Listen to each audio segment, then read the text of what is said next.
Good morning, dear students. Today we will study a topic named as force on a moving charge placed in a magnetic field. जब किसी charge particle को हम magnetic field में रखते हैं तो उस चार्ज पार्टिकल पे फोर्स लगता है. Clear? Let's consider a charge particle Q is moving with velocity v. Okay, एक चार्ज पार्टिकल v वेलोसिटी से मूव कर रहा है और ये हमारे पास एक मैग्नेटिक फील्ड की direction in downward direction. Clear? जब ये चार्ज पार्टिकल v वेलोसिटी से इस मैग्नेटिक फील्ड में एंटर करेगा तब इस पे एक फोर्स लगेगा. ठीक है, इस फोर्स के बारे में सबसे पहले एक साइंटिस्ट लॉरेंज ने बताया था, नेम्ड एज लॉरेंज.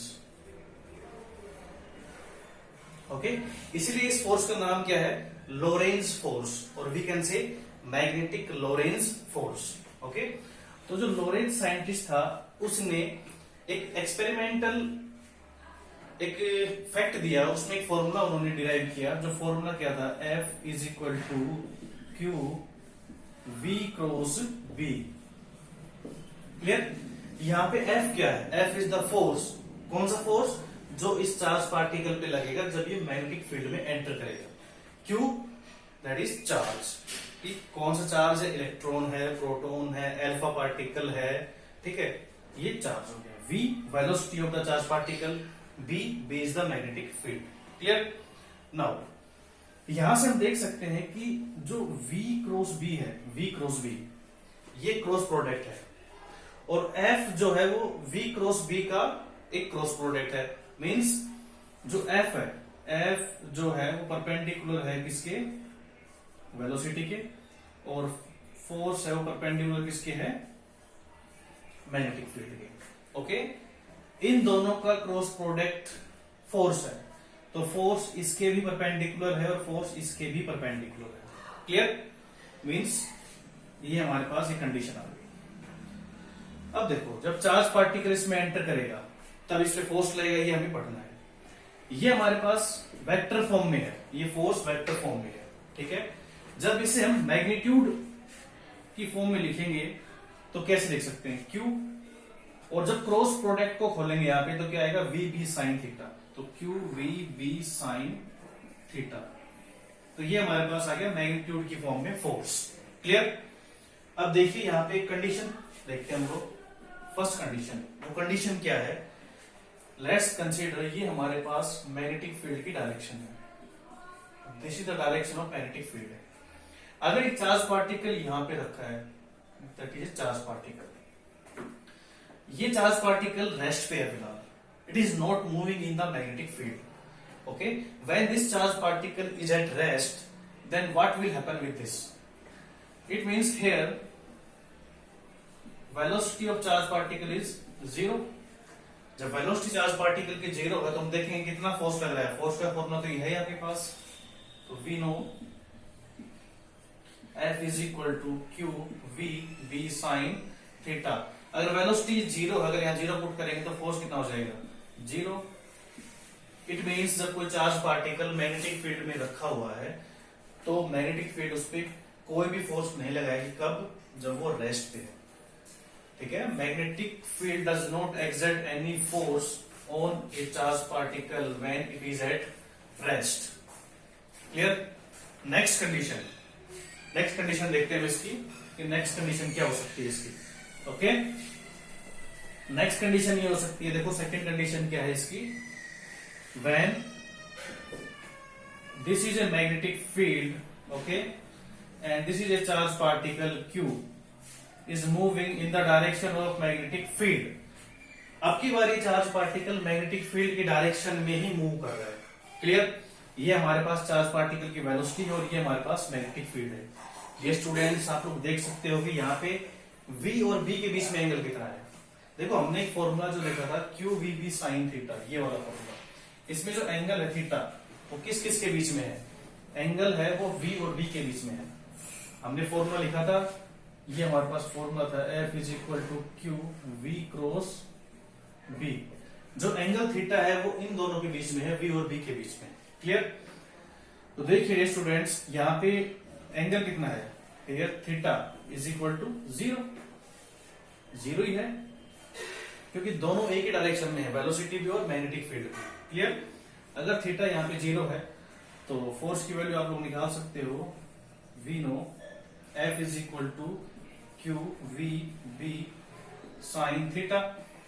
तो थीटा हमारे पास 0 है तो यहाँ पुट करेंगे 0, so F is equal to q v B sine 0 and sine 0 is 0। Sine 0 0 होता है तो मीन्स फोर्स क्या है आपके पास 0, क्योंकि आप देख सकते हो कि साइन 0 जो है उसकी वैल्यू कितनी होती है 0, तो फोर्स कितना है यहाँ पे 0 आएगा। ये स्टूडेंट्स हमने दो कंडीशन देखी यहाँ पे। फर्स्ट कंडीशन क्या है, जब चार्ज पार्टिकल कहाँ पे हो, रेस्ट पे। जब चार्ज पार्टिकल रेस्ट पे है तो वेलोसिटी 0, वेलोसिटी 0 तो फोर्स भी क्या आएगा 0, means magnetic field does not exert any force on the charged particle which is at rest in the magnetic field। Second, जब चार्ज पार्टिकल v वेलोसिटी से move कर रहा है in the direction of magnetic field, then angle between v and b is 0, so no force is applied on this charge because angle is 0। if angle is 0 so force is 0। एक next condition और हम यहाँ पे इसकी discuss करते हैं। देखिए next condition क्या हो सकती है इसकी। Third condition, let's consider this is the direction of magnetic field. ये हमारे पास मैग्नेटिक फील्ड की डायरेक्शन है और ये हमारे पास चार्ज पार्टिकल है। ओके, अब की बार ये चार्ज पार्टिकल मूव कर रहा है in this direction with velocity v। इस कंडीशन में चार्ज पार्टिकल इधर मूव कर रहा है, अब की बार चार्ज पार्टिकल कहां मूव कर रहा है, in this direction. Clear? Dear students, बताइए कि यहाँ पे एंगल कितना होगा। Here theta is equal to 180, दोनों अपोजिट डायरेक्शन में जा रहे हैं, so angle is 180। So we know what we know, force का फॉर्मूला हमें पता ही है, q v B sine theta. और थीटा कितना यहाँ पे 180, तो पुट कर देंगे तो क्या आएगा, q v B sine 180 and sine 180 is again 0, so force is 0 because sine 180 0। तो डियर स्टूडेंट्स, ये तीन हमारे पास कंडीशन है जहां पे मैग्नेटिक फील्ड है वो चार्ज पार्टिकल पे कोई भी फोर्स अप्लाई नहीं करती है।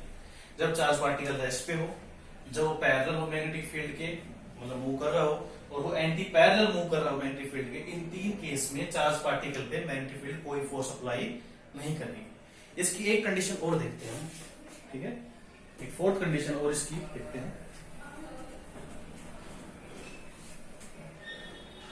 देखिए फोर्थ कंडीशन क्या है इसकी। Let's consider this is the direction of magnetic field. ये हमारे पास मैग्नेटिक फील्ड की डायरेक्शन है और मान लीजिए ये चार्ज पार्टिकल की वेलोसिटी है। मान लो यहां से चार्ज पार्टिकल ये परपेंडिकुलर मूव कर रहा है। ओके, अब की बार डायरेक्शन क्या है इसकी, परपेंडिकुलर टू मैग्नेटिक फील्ड। तो डियर स्टूडेंट्स, अब की बार v और b के बीच में एंगल कितना है, थीटा कितना है यहाँ पे 90 है, theta is 90 and we know what we know, हमें पता है कि फोर्स का फॉर्मूला क्या है, q v B sine theta, और थीटा कितना है 90 और साइन 90 की वैल्यू आपको पता है, क्यू वी बी साइन 90 क्या होता है 1, so F is equal to q v B because sine 90 is equal to 1। Perpendicular जब चार्ज पार्टिकल मूव करेगा तो उस पर मैक्सिमम फोर्स लगेगा, मैक्सिमम, और वो कितना है क्यू वी बी। इसको हम ऐसे भी लिख सकते हैं, maximum force, maximum q v B. तो डियर स्टूडेंट्स, जब कोई चार्ज पार्टिकल मैग्नेटिक फील्ड में एंटर करता है तो वहां पे कंडीशंस है कि चार्ज पार्टिकल कैसे मूव कर रहा है, या वो रेस्ट पे है, अगर मूव कर रहा है तो कैसे कर रहा है, parallel to magnetic field, anti parallel to magnetic field और perpendicular to magnetic field. Parallel और एंटी पैरेलल मूव करेगा तो मैग्नेटिक फील्ड कोई भी फोर्स अप्लाई नहीं करेगी चार्ज पार्टिकल पे। जब वो परपेंडिकुलर मूव करेगा तो आप देख सकते हो मैक्सिमम फोर्स लगेगा, that is q v B. Okay, जब चार्ज पार्टिकल रेस्ट पे होगा तब भी मैग्नेटिक फील्ड कोई भी फोर्स एक्सर्ट नहीं करेगी। Okay student, thank you.